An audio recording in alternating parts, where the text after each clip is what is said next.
ഇപ്പോൾ full വ്ളോഗാലോ. Business videos ഒന്നും കാണാറില്ല. എന്താ ഫുള്ള് വ്ളോഗിൽ കയറിയിരിക്കണേ? ഇന്നലെ കേട്ടൊരു ചോദ്യം കേട്ടോ. ബിസിനസ്സിനെ അതിൻ്റെ വഴിക്ക് വിട്ട് വ്ളോഗിൽ കൂടിയിരിക്കുക. എനിക്കിഷ്ടം വ്ളോഗ് ചെയ്യാനാണ്. കുറച്ച് ദിവസത്തെ തിരക്ക് പിടിച്ച് വർക്കുന്നൊക്കെ ഒരു റെസ്റ്റ് കിട്ടിയത് ഇന്നായിരുന്നു. അപ്പോൾ ഇന്നും തിരക്ക് തന്നെ.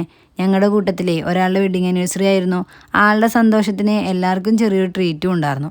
ഞങ്ങളുടെ ഈ വീഡിയോസൊക്കെ കാണുമ്പോഴേ തൊട്ടടുത്ത നാട്ടിൽ നിന്നൊക്കെ ഒരുപാട് പേര് ചോദിച്ചിട്ടുണ്ട്, അവിടെ വീട് കൊടുക്കാനുണ്ടോ, സ്ഥലം കൊടുക്കാനുണ്ടോ എന്നൊക്കെ.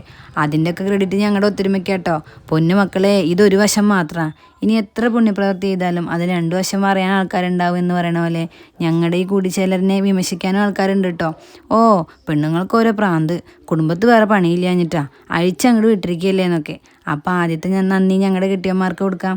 അവരുടെയൊക്കെ സപ്പോർട്ടും പിന്തുണയും ഇല്ലെങ്കിൽ ആർക്കും ഈ സന്തോഷം കിട്ടില്ലായിരുന്നു. ഓരോ പരിപാടികൾ കഴിയുമ്പോഴേ അടുത്ത പ്ലാനിങ് തുടങ്ങും, നെക്സ്റ്റ് എന്ത് വയ്ക്കും എന്നൊക്കെ. അങ്ങനെ പ്ലാനിങ്ങിൻ്റെ ബുക്ക് ഏറെക്കുറെ ഫില്ലായിട്ടുണ്ട്. ഈ മണ്ണെടുത്ത പെണ്ണുങ്ങളെ മൊത്തം നാശാക്കുമോ? ഈ നാശാക്കുമെന്ന് ഉദ്ദേശിക്കുന്നതേ കുടുംബത്തെ ഒതുങ്ങിക്കൂടിയവരൊക്കെ തീരെ വീട്ടിലിരുത്താതാക്കുമെന്നാട്ടോ. അവർക്കുണ്ടാവില്ല ആഗ്രഹങ്ങൾ, മനസ്സറിഞ്ഞ് സംസാരിച്ച് ചിരിക്കണം എന്നൊക്കെ.